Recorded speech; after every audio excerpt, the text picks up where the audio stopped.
Assalamualaikum warahmatullahi wabarakatuh. Selamat malam, Waalaikumsalam. Bapak dosen kita, Pak kelompok 7 akan menyampaikan eh, tugas yang terkait dengan interaction design, yang mana pada kesempatan ini saya memulai dengan memperkenalkan nama-nama kelompok kita. Untuk kelompok kita, namanya ada 8 orang. Ada saya sendiri, kemudian berikutnya ada Mas Basuni, ada Dewa, nama lengkapnya Andi Muhammad Aidin Adli, kemudian ada Leli Tanzila, dan berikutnya ada Muhammad Ihsan atau Ican, ada Mufli, ada Nada, dan ada Salendra. Next. Nah, konten yang akan disampaikan ada 3 dari buku yang sudah ditugaskan kepada kelompok kami. Ada 3 bab. Bab 1 Interaction Design oleh by Jonas Logren, dan bab 2 tentang Human Computer Interaction oleh John McCarroll, dan bab 3 User Experience and Experience Design oleh Mark Hassenzal. Oke, next. Saat ini kita membahas bab 1 dulu, Interaction Design oleh Jonas Logren. Ya, pengertiannya ya kita ingin sampaikan karena memang bukunya pun tebal, isinya banyak, mungkin agak sedikit panjang.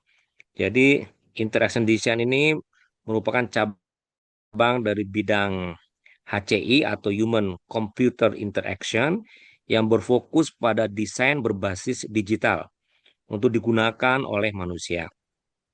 ID atau interaction design adalah suatu desain interaktif yang berkembang dari perpaduan antara dunia desain berbasis industri dan juga rekayasa perangkat lunak. Terutama ketika komputasi mulai masuk ke ranah kehidupan sehari-hari seperti adanya internet, mesin vending, entertainment, maupun produk konsumen digital. Interaction design sendiri merupakan praktek multidisiplin yang berfokus untuk membentuk suatu hal yang berbasis digital yang nantinya akan digunakan oleh manusia dengan memperhatikan hal-hal teknis seperti dimensi, estetika, sosial, dan etis. Bidang ini terus berkembang seiring transformasi teknologi digital menjadi media komunikasi dan kolaborasi secara global. Baik, berikutnya kami minta Saudara Laili Tanzila untuk meneruskannya.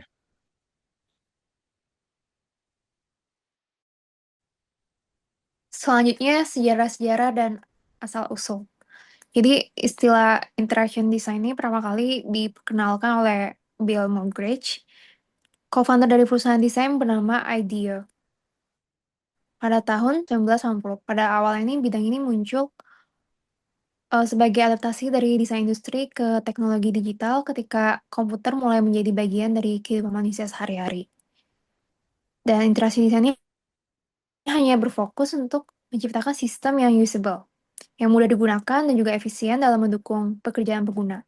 Namun seiring dengan berkembangnya internet dan berbagai perangkat digital, pendekatan desain ini pun turut ikut berevolusi. Kini interaction design tidak hanya berfokus pada efisiensi kerja, namun juga pada pengalaman pengguna, user experience, estetika, user interface, dan bagaimana interaksi digital dapat menciptakan nilai emosional serta bagi penggunanya. Ada 5 karakteristik utama interaction design. Yang pertama tuh ada desain membentuk cara baru pengguna untuk berinteraksi dengan teknologi. Dalam interaction design, desain berperan penting dalam menciptakan perubahan pada cara manusia berinteraksi dengan teknologi. Di sini desain tidak hanya membuat tampilan menarik, tetapi juga membentuk sebuah pengalaman dan kebiasaan baru dalam penggunaan produk digital. Contohnya, penciptaan ikon pada button atau peletakan button sebuah fitur yang menyesuaikan perangkat pengguna. Yang kedua, desain berorientasi pada inovasi dan perubahan pengalaman pengguna. Fungsi desainer tidak hanya berfokus pada pemecahan masalah yang ada pada saat ini, tetapi juga membayangkan kemungkinan dan kebutuhan baru di masa depan. Proses ini sangat bersifat eksploratif, di mana desainer desainer mencoba menemukan cara-cara baru agar interaksi antara manusia dan teknologi menjadi lebih mudah, menarik, dan efisien.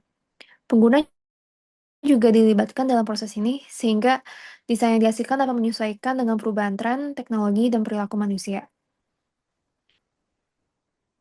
Selanjutnya, yang ketiga, desain membingkai masalah dan solusi secara samaan. Proses desain tidak berjalan secara urut dari menemukan masalah lalu baru mencari solusi, tetapi masalah dan solusi ditemukan serta dikembangkan secara bersamaan. Saat desainer mulai membuat ide atau prototipe, seringkali muncul pemahaman-pemahaman baru tentang kebutuhan dan pain points pengguna yang sebelumnya belum terlihat. Dengan pendekatan ini, setiap solusi yang dihasilkan itu bisa mengubah cara pandang terhadap masalah awal, sehingga desain pun bisa menjadi lebih adaptif dengan kondisi nyata penggunanya.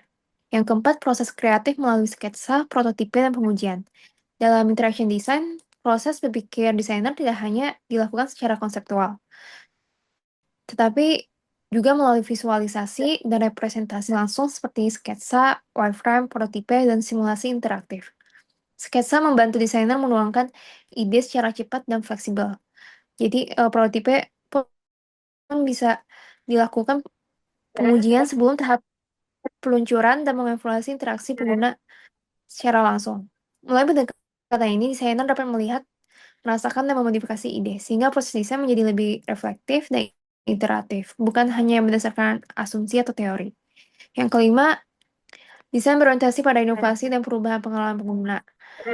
Di sini setiap keputusan yang diambil desainer berhubungan dengan aspek teknis atau fungsi sistem, serta juga berdampak pada nilai estetika dan tanggung jawab etis dari produk digital tersebut. Aspek teknis mencakup bagaimana sistem bekerja secara efisien dan stabil. Fungsional berfokus pada kemudahan dan efektivitas penggunaan.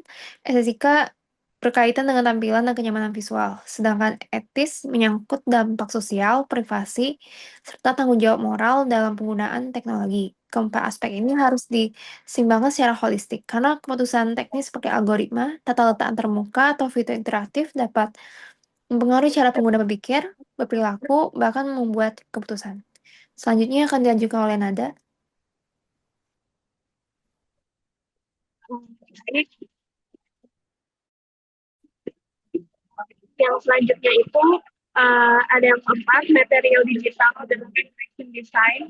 Jadi interaction itu berfokus pada materi digital seperti perangkat lunak, jaringan, dan sistem elektronik yang menjadi dasar terciptanya interaksi manusia dan teknologi.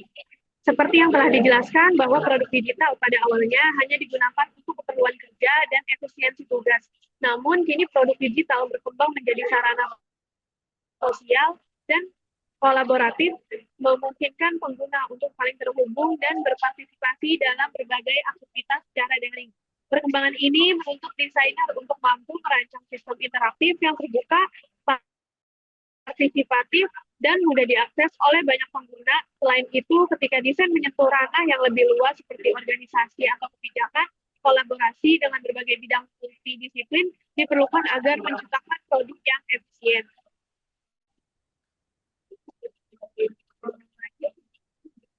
Yang kelima, berorientasi pada pengguna atau human centered design.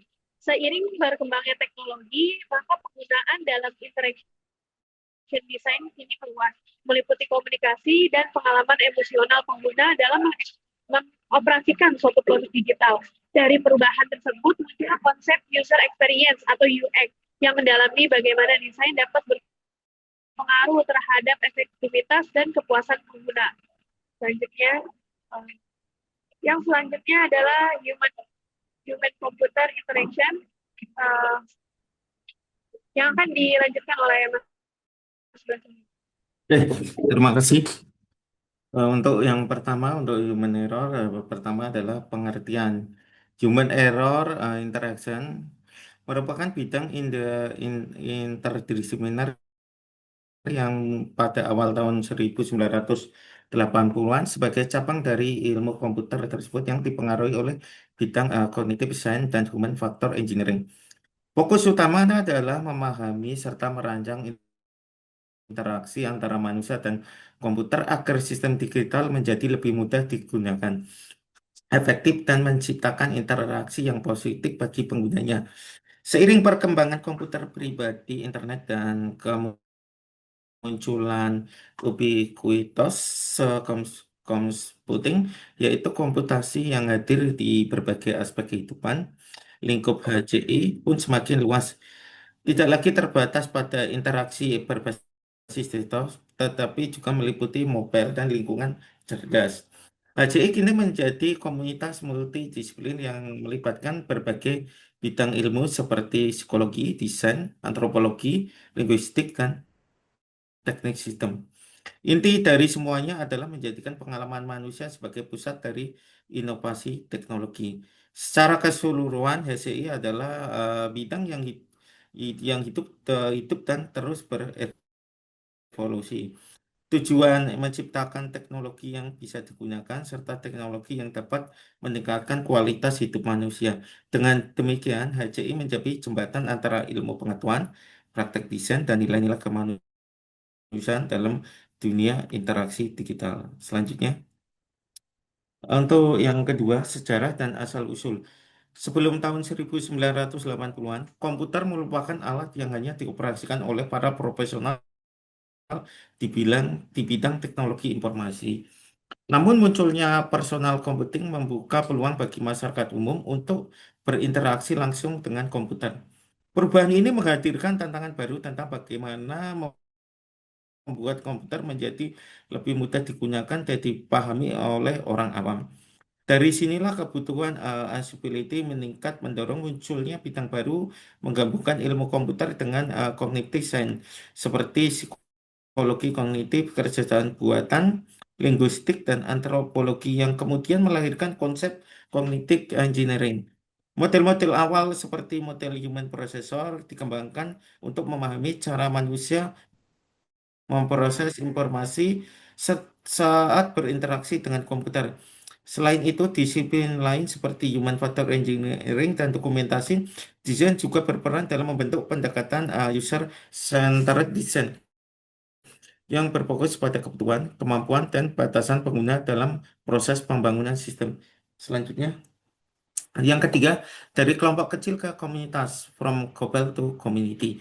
Pada awal kemunculan, HCS berfokus pada prinsip accessibility dengan slogan terkenal easy to learn, easy to use, yang berarti sistem harus mudah dipelajari dan mudah digunakan oleh siapapun. Namun seiring perkembangan teknologi dan meningkatnya keterlibatan manusia dalam dunia digital, konsep accessibility tidak lagi terbatas pada efisiensi semata. Kini, HCI juga mencakup aspek keamanan, kesenangan, kreativitas, kesejahteraan, serta pengembangan diri pengguna. HCI berkembang lintas disiplin dan konteks. Dari komputer desktop, sistem kolaboratif, pendidikan, kesehatan, hingga hiburan. Perkembangan ini membuat HCI tidak lagi dianggap hanya sebagai cabang dari ilmu komputer, melainkan komunitas multidisipliner yang melibatkan beragam profesi seperti UX designer, interaction designer, accessibility engineer, dan peneliti perilaku pengguna. Prinsip dasarnya kemudian berkembang menjadi HCI as a community of communities, yaitu HCI sebagai kumpulan komunitas yang berbeda tetapi saling terhubung oleh nilai yang sama, fokus pada manusia dalam setiap inovasi teknologi. Selanjutnya, yang keempat, beyond the desktop. Pada awalnya, HCI berfokus pada desktop metafor, yaitu tampilan antar muka komputer yang meniru meja kerja fisik lengkap dengan ikon, folder, dan file. Pendekatan ini sesuai dengan era komputer pribadi di mana interaksi manusia terbatas pada suatu perangkat stasioner. Namun seiring kemajuan teknologi dan munculnya internet serta perangkat mobil, paradigma ini berubah secara drastis. Kini, interaksi manusia dan komputer tidak lagi dibatasi ruang dan perangkat. HCI berevolusi menuju services, interaction, social computing, dan ubiquitous computing di mana teknologi secara menyeluruh dan dapat diakses di mana saja. Perubahan ini terlihat melalui 3 aspek utama. Untuk selanjutnya presentasi akan dibawakan oleh Mas Lendra. Silakan Mas. Terima kasih. Izin melanjutkan dari Mas Basuni. Untuk kajian nomor 1, evolusi desain antarmuka UI dari metafora meja kerja menuju desain berbasis konteks, pencarian, dan pengalaman lintas perangkat. 2, munculnya interaksi sosial dan kolaborasi seperti email, forum online, media sosial, hingga platform crowdsourcing yang memungkinkan pengguna berkontribusi secara kolektif. 3, diversifikasi perangkat dari komputer desktop ke laptop, smartphone, wearable device, hingga sistem tertanam embedded system. HCI kini fokus pada bagaimana teknologi meningkatkan aktivitas dan pengalaman manusia dalam berbagai konteks. 4, siklus tugas artefak, the task artifact cycle. Dalam konteks human computer interaction atau HCI, hubungan antar manusia dan teknologi bersifat koevolutif. Artinya keduanya berkembang bersama dengan siklus yang saling mempengaruhi. Manusia menciptakan artefak teknologi seperti aplikasi, sistem, atau alat digital untuk menyelesaikan tugas tertentu, task. Namun seiring waktu, keberadaan artefak tersebut justru membentuk perilaku, kebutuhan, dan cara berpikir baru bagi penggunanya. Misalnya ketika teknologi navigasi digital seperti Google Maps hadir, ia tidak hanya mempermudah pencarian rute, tetapi juga mengubah cara manusia memahami ruang, jarak, dan mobilitas. Di mana hal ini menunjukkan bahwa setiap inovasi teknologi melahirkan pola aktivitas baru yang pada gilirannya menuntut inovasi desain berikutnya. Karena itu, HCI menekankan pentingnya eksperimen desain dan proses prototyping. Tujuannya agar pengembang tidak terjebak dalam batasan teknologi saat ini, tetapi mampu menciptakan solusi yang adaptif terhadap perubahan perilaku pengguna. Secara keseluruhan, tujuan utama siklus ini adalah memastikan bahwa inovasi teknologi selalu berorientasi pada nilai, kebutuhan, dan prioritas manusia, bukan sebaliknya. Dengan kata lain, teknologi seharusnya berkembang mengikuti manusia, bukan memaksa manusia menyesuaikan diri dengan teknologi. Lalu selanjutnya, nomor 5, kancah teori, Cauldron of Theory. Bidang Human Computer Interaction atau HCI dapat dianggap sebagai laboratorium teori di mana berbagai disiplin ilmu seperti psikologi kognitif, ilmu sosial, dan desain saling berinteraksi untuk memahami sekaligus merancang cara manusia berhubungan dengan teknologi. Dalam HCI, teori tidak hanya digunakan untuk menjelaskan perilaku pengguna, tetapi juga menjadi dasar dalam menciptakan desain antarmuka yang lebih efektif dan manusiawi. Beberapa model terkenal dalam HCI antara lain GOMS, Goals, Operation, Method, Selection Rules, digunakan untuk memprediksi kinerja pengguna dan menganalisis efisiensi suatu desain antarmuka. Model Human Processor, model kognitif sederhana yang membantu memahami bagaimana manusia menerima informasi melalui persepsi, mengingatnya dalam memori, dan bertindak berdasarkan proses tersebut. Perkembangan teori HCI sendiri terbagi dalam 3 era utama. 1. Information Processing Theory, memandang manusia seperti pemroses informasi yang bekerja secara sistematis dan rasional. 2. Gen-based Theory, menempatkan manusia sebagai agen aktif dengan tujuan dan motivasi dalam menggunakan teknologi. 3. Socially Embedded Theories, melihat interaksi manusia dan komputer dalam konteks sosial, budaya, dan lingkungan tempat interaksi itu berlangsung. Tantangan besar dalam bidang ini adalah menghubungkan teori ilmiah dengan praktik desain agar keduanya saling mendukung. HCI modern berusaha menjembatani antara riset, akademis, dan penerapan nyata dalam produk digital sehingga teori tidak berhenti di laboratorium, melainkan benar-benar berdampak pada pengalaman pengguna di dunia nyata. 6. Implikasi terhadap ilmu, praktik, dan epistemologi. Bidang Human Computer Interaction atau HCI menunjukkan bagaimana ilmu pengetahuan dan praktik desain dapat saling berhubungan secara timbal balik. HCI tidak hanya berdiri sebagai disiplin teoritis, tapi juga sebagai ranah praktik yang mengubah cara kita memahami serta merancang teknologi untuk manusia. Awalnya HCI berakar pada cognitive engineering, yang berfokus pada bagaimana manusia memproses informasi dan bagaimana sistem dapat dirancang agar sejalan dengan kemampuan kognitif tersebut. Namun seiring perkembangannya, HCI memperluas cakupannya ke bidang lain seperti desain research, activity theory, sosiologi, dan etnografi. Menandakan bahwa pemahaman tentang interaksi manusia dan teknologi gini juga dipengaruhi oleh konteks sosial dan budaya. Dari fondasi inilah kemudian lahir berbagai disiplin baru seperti user experience, UX design, interaction design, dan experience center design, yang masing-masing menempatkan pengalaman dan nilai kemanusiaan sebagai inti dari inovasi digital. Secara epistemologis, HCE menjadi contoh nyata bagaimana sains dan praktik dapat berkembang berdampingan tanpa kehilangan arah. Ia menantang pandangan klasik seperti paradigmasif dengan menunjukkan bahwa kemajuan ilmu tidak selalu harus menggantikan teori lama, melainkan bisa berkembang secara berkelanjutan dan terus berevolusi bersama kebutuhan dan pengalaman manusia. Oke, selanjutnya akan dilanjutkan oleh saya, Mufi Arianto. User Experience and Experience Design. Next, by Mark Asenzel. Yang pertama, pengertian User Experience UX dan Experience Design. Menurut Mark Asenzel, konsep User Experience UX tidak semata-mata hanya sekedar desain antarmuka, produk, atau teknologi. UX berfokus pada bagaimana teknologi dapat menciptakan pengalaman yang bermakna dan emosional bagi penggunanya. Artinya, keberhasilan suatu produk tidak hanya diukur dari seberapa baik ia berfungsi, tetapi dari sejauh mana ia mampu menyentuh kehidupan manusia, memenuhi kebutuhan psikologis, mengembangkan emosi positif, dan memberikan kesan positif terhadap penggunanya. Hasenzel menegaskan bahwa teknologi seharusnya tidak hanya berguna, ia memperkenalkan konsep experience design, yaitu pendekatan dalam merancang yang berangkat dari pemahaman terhadap pengalaman manusia. Dalam pendekatan ini, desain dipandang sebagai proses berlapis yang dapat dijelaskan melalui model why, what, how. Apa itu what, why, what, how? What itu alasan dan makna di balik penggunaan produk, mencakup kebutuhan, motivasi, serta nilai emosional pengguna. What?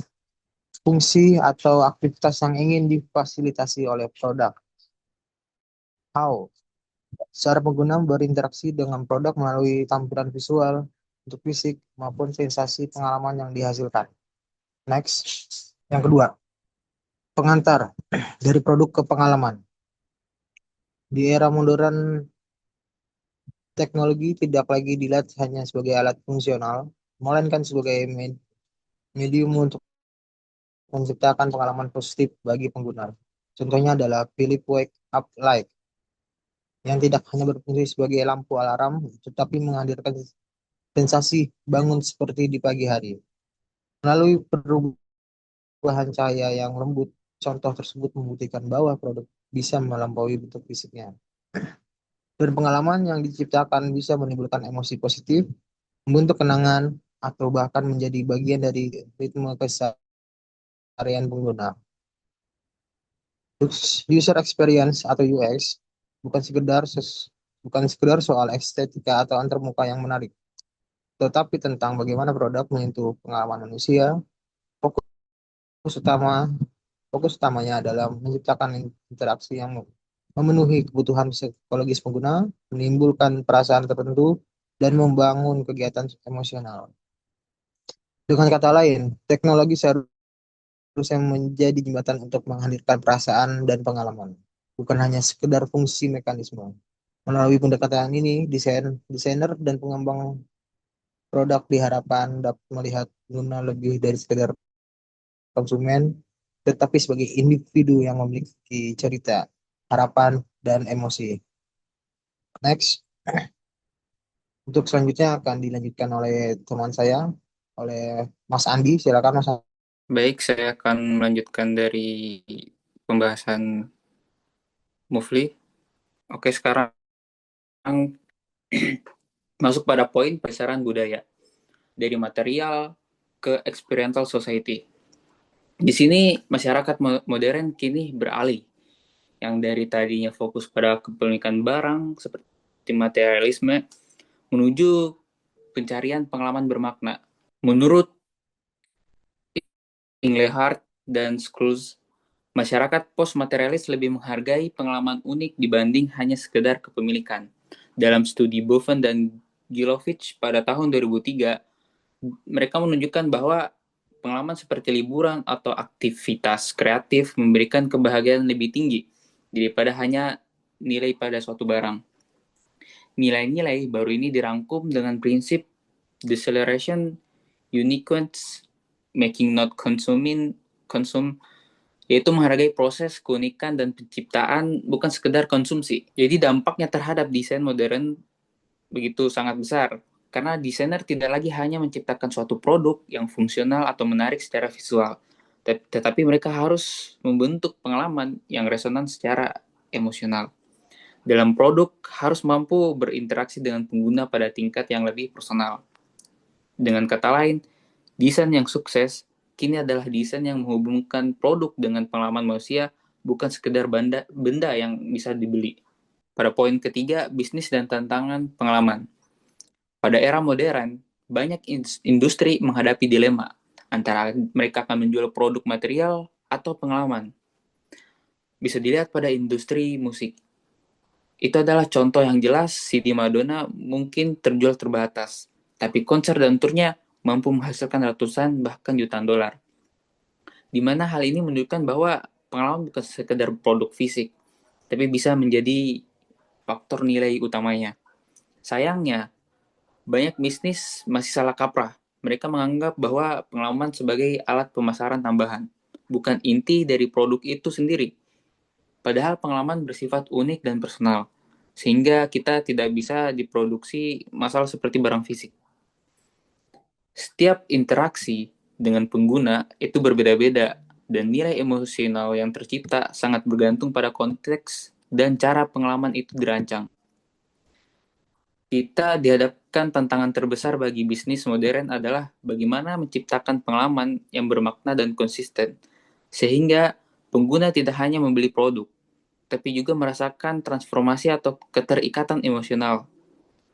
Dengan pendekatan ini, fokus perusahaan bergeser dari sekedar menjual barang menjadi menawarkan pengalaman yang mampu menciptakan kebahagiaan, kenangan, dan mungkin nilai jangka panjang bagi penggunanya. Lanjut pada poin keempat, yaitu makhluk liar, bernama user experience. Pengalaman bisa digambarkan sebagai makhluk liar. Kenapa? Karena sifatnya yang subjektif, kompleks, dan sulit diprediksi. Pengalaman bukan sekedar kejadian, tapi peristiwa yang terdiri dari emosi, motivasi, dan persepsi dan tindakan pengguna. Setiap pengalaman membentuk cerita pribadi yang disimpan dalam memori dan dapat membentuk pola perilaku atau preferensi di masa depan. Jadi kunci dari pengalaman yang menyenangkan terletak pada pemenuhan kebutuhan psikologis dan keterlibatan emosional. Berdasarkan studi Sheldon pada tahun 2001 dan Hassenzal pada 2010, 4 kebutuhan utama yang mempengaruhi pengalaman positif adalah ada 4 poin pentingnya. Yang pertama, otonomi, yaitu kebebasan dalam bertindak atau memilih. Yang kedua, kompeten. Manusia merasa mampu dan efektif dalam melakukan sesuatu hal. Poin yang ketiga, pengalaman yang menantang dan memicu rasa ingin tahu. Dan poin keempat yang terakhir, relate, keterhubungan dengan orang lain. Masih pada topik makhluk liar, contoh sederhana adalah pesan I love you melalui SMS. Nilai pengalaman tidak terletak pada teknologi itu sendiri, melainkan pada pemenuhan kebutuhan relasi antara pengiriman dan penerima. Dalam konteks desain, user experience atau biasa disebut UX adalah subkategori dari pengalaman secara umum. UX fokus pada pengalaman yang dimediasi oleh produk interaktif, seperti aplikasi, website, atau perangkat digital lainnya.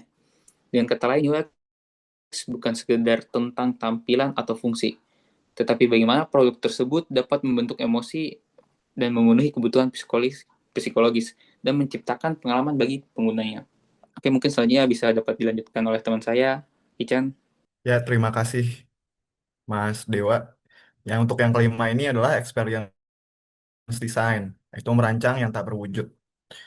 Salah satu tantangan terbesar dalam desain modern adalah merancang pengalaman yang sifatnya itu abstrak dan emosional melalui produk fisik. Produk tidak bisa dilihat sebagai lawan dari pengalaman. Justru produk adalah media untuk membentuk dan menyalurkan pengalaman tersebut. Menurut Buxton 2007, desain idealnya itu adalah mendesain pengalaman sebelum produknya. Jadi artinya fokus utamanya itu adalah gimana pengalaman akan dirasakan oleh si pengguna. Baru kemudian produk tersebut mendukung pengalaman secara konkret. Beberapa contoh produk post realistik yang menekankan pengalaman di atas fungsi materi antara lain adalah Buddha Machine, yaitu alat sederhana yang memutar musik ambient. Tujuannya itu bukan konsumsi atau hiburan cepat, tapi mengundang kontemplasi dan refleksi bagi penggunanya. Jadi si Buddha Machine itu dia bentuknya kotak, dan ketika kita play itu kita nggak bisa milih musik apa yang mau kita setel kayak MP3 atau MP3 itu atau iPod. Tapi si Buddha Machine ini ketika di setel dia tuh akan ngeluarin bunyi-bunyi yang em, istilahnya tuh cuma suara instrumental aja gitu. Dan yang kedua itu adalah desain ember anggur oleh Swedgecraft. Produk sederhana ini dapat diubah jadi kursi untuk istirahat. Desain ini memperhatikan kebutuhan psikologis pekerja dan memberi mereka kenyamanan dan ruang untuk merecharge energi mental. Jadi pada intinya itu produk yang baik bukan cuma berguna secara fungsional, tapi juga nisahin cerita yang menyentuh dari sisi emosional si penggunanya juga. Jadi experience design itu menekankan bahwa pengalaman adalah inti dari produk. Itu adalah hanya medium untuk menghadirkannya. Lanjut ke nomor 6, model why, what, dan how. Mark Hazenshall memperkenalkan bahwa model konseptual sederhana untuk memahami user experience itu dimulai dari why, what, dan how. Model ini membantu desainer untuk melihat pengalaman dan perspektif dari penggunanya. Jadi bukan sekedar dari sisi produk. Nomor satu why, dia itu berfokus pada motivasi, kebutuhan, emosi, dan apa yang ingin dicapai oleh pengguna. Memahami why berarti membantu desainer menciptakan pengalaman yang bermakna. Misalnya, aplikasi meditasi digunakan bukan cuma untuk buka aplikasi aja, tapi juga untuk rasain ketenangan. Yang kedua, what? Tahap ini fungsi atau aktivitas produk. Jadi produk harus menyediakan fitur yang membantu penggunanya itu mencapai tujuan. Misal aplikasi meditasi dengan panduan audio, timer, atau statistik sesi. Dan how adalah cara pengguna berinteraksi dengan produk, termasuk tampilan, sentuhan, suara, dan alur interaksi. Interaksi yang mulus dan menyenangkan akan memperkuat pengalaman. Misalnya animasi lembut di aplikasi meditasi membuat pengguna nyaman dan fokus. Sama kalau misalnya kita buka website yang uh, bagus itu, ketika kita hover si kursor kita ke area button, itu dia mengubah, kadang ada yang mengubah warna atau nampilin suatu animasi gitu. Itu tujuannya adalah untuk si pengguna itu tahu kalau misalkan, oh ini tuh button, kalau ini tuh bisa ditekan untuk pindah ke halaman berikutnya. Tuh. Oke, sekian dari kelompok kami, kelompok 7. Terima kasih.